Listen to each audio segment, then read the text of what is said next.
नमस्कार। प्रवक्ता परीक्षा के अभ्यास प्रश्न सांख्य कारिका और वेदांत सार से। तंत्र के प्रणेता हैं कपिल। षष्ठी तंत्र के प्रणेता हैं पंचशिख। सांख्य दर्शन का ग्रंथ नहीं है वेदांत सार। सांख्य कारिका के लेखक हैं ईश्वर कृष्ण। सांख्याचार्य विंध्यवासी का वास्तविक नाम है रुद्रिल। सांख्य तत्व कौमुदी के लेखक हैं वाचस्पति मिश्र। सांख्यता बुद्धि धर्म के भेद होते हैं 50। बुद्धि धर्म के भेद होते हैं 50। सिद्धि के प्रकार होते हैं 8। तुष्टि के प्रकार होते हैं 9। अविद्या के भेद होते हैं 5। मनुष्य हैं जरायुष। अज्ञान आदि सकल जड़ समूह है अध्यारोप। अतत्व तो अन्यथा प्रथा क्या है प्रयोजन। और रज्जु का विवर्त सर्प क्या है रज्जु मात्र है। असत्य का सत्य होना क्या है विवर्त है। असत्य का सत्य होना क्या होता है विवर्त होता है। आगे चलते हैं। अखिल बंध रहितो ब्रह्मनिष्ठ कौन है जीवन मुक्त। क्षीयते चा अस्य कर्माणि तस्मिन् दृष्टे परावरे। ये किससे संबंध है जीवन मुक्त से। कर्मेंद्रिय नहीं है चक्षु। संध्या वंदन इत्यादि कैसा कर्म है नित्य कर्म है। अधिकारी विषय संबंध प्रयोजनानि किससे संबंध है अनुबंध से संबंध है। सुषुप्त जागृत यो न पश्चात स्वभाव वाला कौन है जीवन मुक्त है। समष्टि व्यष्टि अभिप्रायण एकम अनेकम इति चा किससे संबंध है अज्ञान से। समष्टि व्यष्टि व्यष्टि उपहित चैतन्य है प्राज्ञ। पंचीकरण से वायु के अंतर्गत उपलब्ध होता है शब्द व स्पर्श। पंचीकरण से वायु के अंतर्गत उपलब्ध है शब्द व स्पर्श।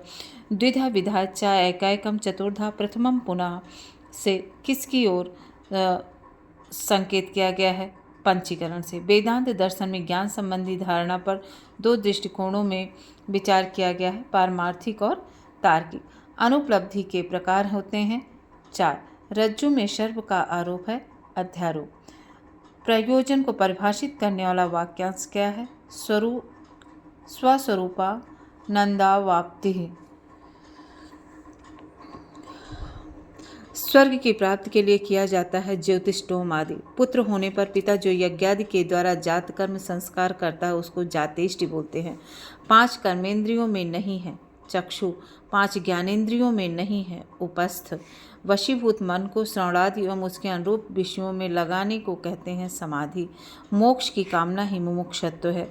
वेदांत के एक व्याख्याकार के अनुसार वेदांत ज्ञान की अधिकारी हैं सन्यासी। वेदांत ज्ञान के अधिकारी हैं सन्यासी। वेदांत दर्शन में अज्ञान की उपाधि से युक्त आत्मा की अवस्थाएं हैं 3। ईश्वर जागरण अवस्था में कहलाता है विराट। जीव सुषुप्ति काल में कहलाता है प्राज्ञ।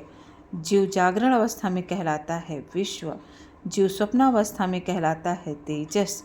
ईश्वर स्वप्नावस्था में कहलाता है हिरण्यगर्भ। वेदांत के अनुसार अज्ञान को क्या नहीं कहते हैं जागरण। वेदांत के अनुसार माया होती है विविध रूपा। आत्मा की अज्ञानो उपाधि युक्त अवस्थाओं में से एक है जागृत। वेदांत के अनुसार अज्ञान की शक्ति है आवरण तथा विक्षेप। वेदांतियों की दृष्टि से बंधन और मोक्ष है प्रतीति मात्र। वेदांती लोग संसार को तत्वविदों की दृष्टि में बताते हैं तुच्छ। लिंग के से लेकर ब्रह्मांड में संसार की रचना है विक्षेप। अक्षर ब्रह्म से उत्पन्न होता है विश्व। आवरण विक्षेप नामकम अस्थि शक्ति द्वयम किससे संबंधित है अज्ञान से। सूक्ष्म शरीर की रचना में कितने अवयव हैं 17 सूक्ष्म शरीर। पंच ज्ञानेंद्रिय आकाश में स्थित गुण से उत्पन्न होती है सत्वगुण। वेदांत अनुसार निश्चय करने वाली अंतःकरण की वृत्ति है बुद्धि। संकल्प विकल्प आत्मिका अंतःकरण वृत्ति किससे संबंध है मन से।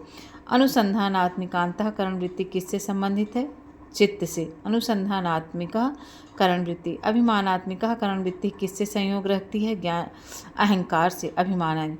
स्थूल भूतानि तो किससे संबंधित है महाभूत से। महाभूत से। जरायु से उत्पन्न होता है मनुष्य। पुत्र जन्माद अनुबंधिनी जातिष्टादीनि किससे संबंधित है नैमित्तिक कर्म से। स्वर्गादि इष्ट साधनेनि ज्योतिष्टोमादिनी कर्म है काम्य कर्म। पाप 6 साधनानि चंद्रायण आदीनि कर्म है प्रायश्चित। पाप 6 साधनानि चंद्रायण आदीनि कर्म है प्रायश्चित। सांडिल्य विद्या आदीनि कर्म है उपासना। सर्दी गर्मी को सहन करना कहा जाता है तितिक्षा।